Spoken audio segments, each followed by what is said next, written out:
Saat senja menyelimuti langit dengan semburat warna-warni yang memukau, Candi Ijo berdiri dengan anggun sebagai saksi bisu perjalanan waktu.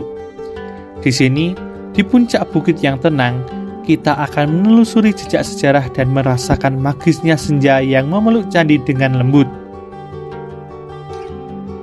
Mari kita mulai perjalanan ini, menyibak keindahan dan misteri yang tersimpan di Candi Ijo.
Secara administratif, Candi Ijo terletak di Dusun Groyokan, Desa Sambirejo, Kecamatan Prambanan, Kabupaten Sleman, Daerah Istimewa Yogyakarta.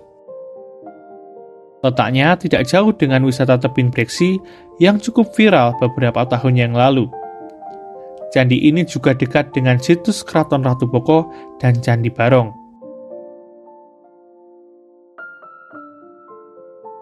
Candi Ijo merupakan bangunan pemujaan peninggalan dari masa klasik Jawa Tengah atau zaman Hindu-Buddha. Candi ini pertama kali ditemukan oleh H.I. Dorpal pada 1886 yang sedang mencari lahan untuk perkebunan tebu. Candi Ijo kemudian diteliti oleh Rosmaire yang menemukan 3 buah arca batu serta linggayoni di balik candi induk. Ketiga arca batu tersebut adalah arca Ganesha, arca Siwa, dan sebuah arca tanpa kepala bertangan 4 yang satu di antaranya membawa cakra. Dalam penggalian yang dilakukan di sumuran candi induk, ditemukan lembaran emas bertulis, cincin emas, batu merjan, dan sejenis biji-bijian. Lembaran emas bertulis tersebut berhasil dibaca oleh Dekasparis yang berbunyi Pandurangga Basmaja. Pada salah satu prasasti yang ditemukan di atas dinding pintu masuk candi, terdapat tulisan Guyuan yang berhasil dibaca oleh Soekarto sebagai buyutan yang berarti pertapaan. Pada prasasti batu lainnya, terdapat 16 buah kalimat yang berupa mantra kutukan yang diulang-ulang dan berbunyi Sarwa Winasa, Sarwa Winasa. Tidak terdapat keterangan angka tahun dalam prasasti-prasasti tersebut, tetapi menurut ilmu paleografis, prasasti-prasasti tersebut diperkirakan berasal dari abad ke-8 hingga 9 Masehi. Salah satu prasasti yang ditemukan yaitu Prasasti Poh, mengukuhkan penamaan Candi Ijo yang diambil dari nama perbukitan Gumuk Ijo yang menjadi tempat berdirinya Candi Ijo.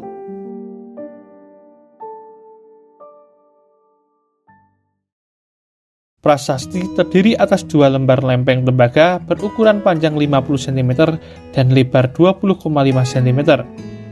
Sejarah mencatat prasasti ini ada pada masa pemerintahan Sri Maharaja Rakai Watukura Dyah Balitung dari Kerajaan Mataram kuno.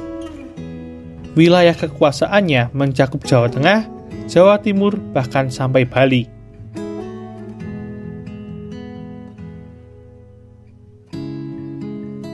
Candi Ijo merupakan situs sejarah peninggalan budaya Hindu. Ditemukan 17 struktur bangunan yang tersebar pada 11 teras. Teras paling atas dianggap sebagai teras yang paling suci tempat candi utama berdiri.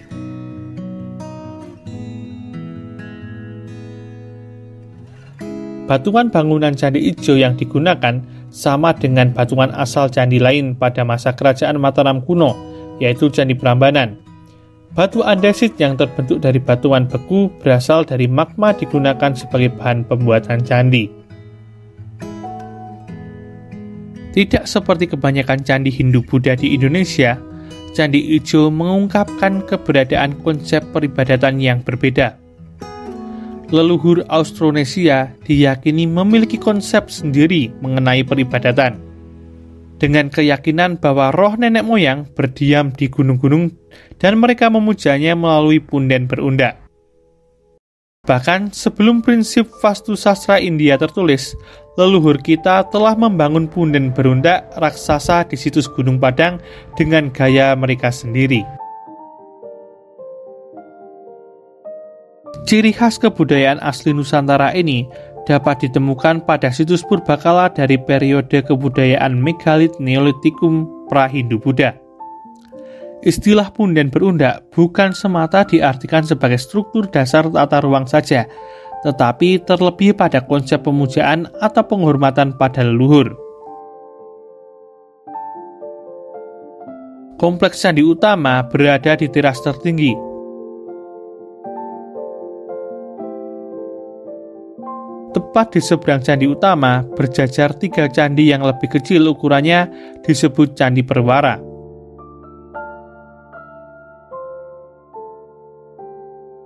Analisa ahli sejarah menduga 3 Candi Perwara dibangun untuk menghormati Brahma, Wisnu, dan Siwa yang dianggap sebagai dewa tingkat tertinggi menurut agama Hindu.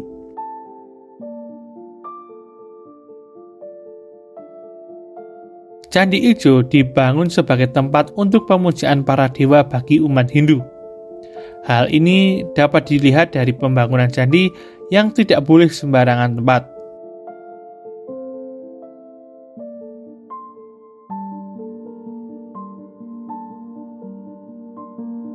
Seperti pada candi-candi lainnya, pembangunan Candi Ijo yang berada di atas bukit bertujuan untuk mendekatkan diri ke Kahyangan.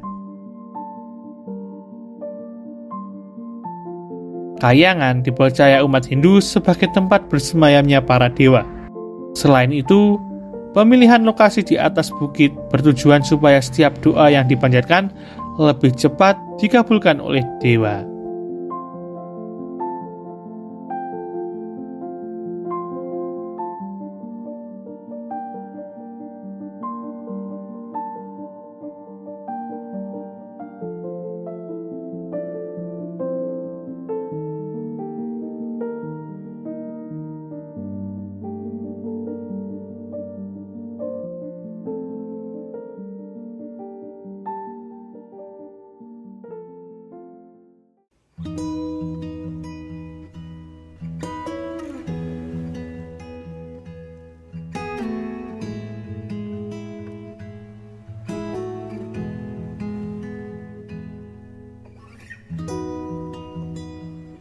Senja telah berlalu, membawa serta keindahan yang menakjubkan di Candi Ijo.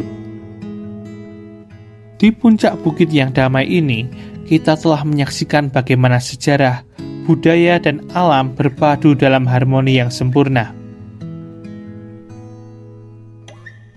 Candi Ijo bukan hanya sebuah peninggalan masa lalu, tetapi juga sebuah pengingat akan kebesaran peradaban yang pernah berjaya di tanah Jawa.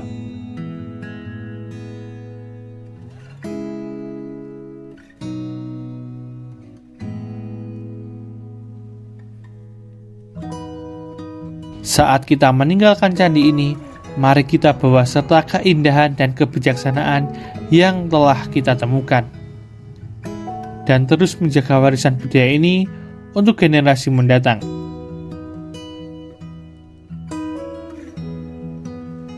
Sampai jumpa di perjalanan sejarah berikutnya.